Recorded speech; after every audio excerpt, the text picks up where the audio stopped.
Женщина, которая первая войдет в рай. Однажды Фатима, да будет доволен ее Аллах, спросила у своего отца, досточтимого пророка, саллаллаху алейхи вассалям: «О мой любимый отец, кто из женщин войдет в рай первый?» Посланник Аллаха, саллаллаху алейхи вассалям, ответил: «В таком-то месте проживает женщина, которая первой войдет в рай». Мать наша Фатима, да будет доволен ее Аллах, очень заинтересовалась этим. «Она войдет даже раньше меня?» «Да, даже раньше тебя. Если хочешь, познакомься с ней и узнай, по какой причине она удостоена такой чести». Фатиму очень заинтересовала эта женщина, и однажды она решила навестить ее. Она нашла дом этой женщины. Постучавшись, она услышала голос старой женщины. «Кто это?» – спросила она. Фатима объяснила, кто она. «Да будет моя душа жертвой за тебя, о дочь посланника Аллаха.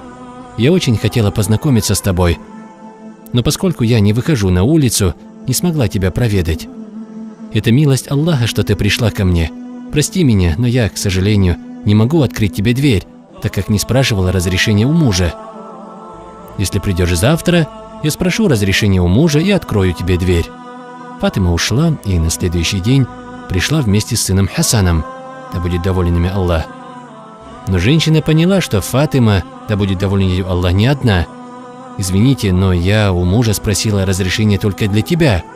Если хочешь, можешь войти, но твоего сына я не могу впустить. Или подождите до завтра.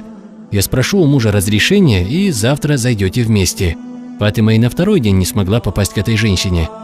На третий день Фатима взяла с собой второго сына Хусейна, да будет доволен ими Аллах, и столкнулась с тем же, что ей пришлось покинуть место, где живет эта женщина.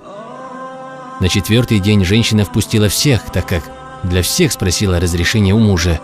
Когда Фатима, да будет доволен ею Аллах, вошла в дом, то была очень удивлена, что ее встретила молодая и очень красивая женщина. «Когда я говорила с тобой из-за двери, я слышала голос очень старой женщины. Да, чтобы мой голос не мог соблазнять посторонних мужчин, я положила в рот камушек. А сейчас вытащила». Фатима, да будет доволен ею Аллах, прослезилась и поняла причину, по которой эта женщина первой войдет в рай.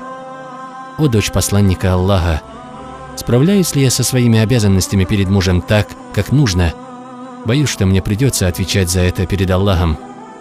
Фатима, да будет доволен ею Аллах, передала ей сообщение посланника Аллаха, саллаллаху алейхи вассалям: «Ты та женщина, о которой меня уведомил пророк, саллаллаху алейхи вассалям, что ты первая войдешь в рай.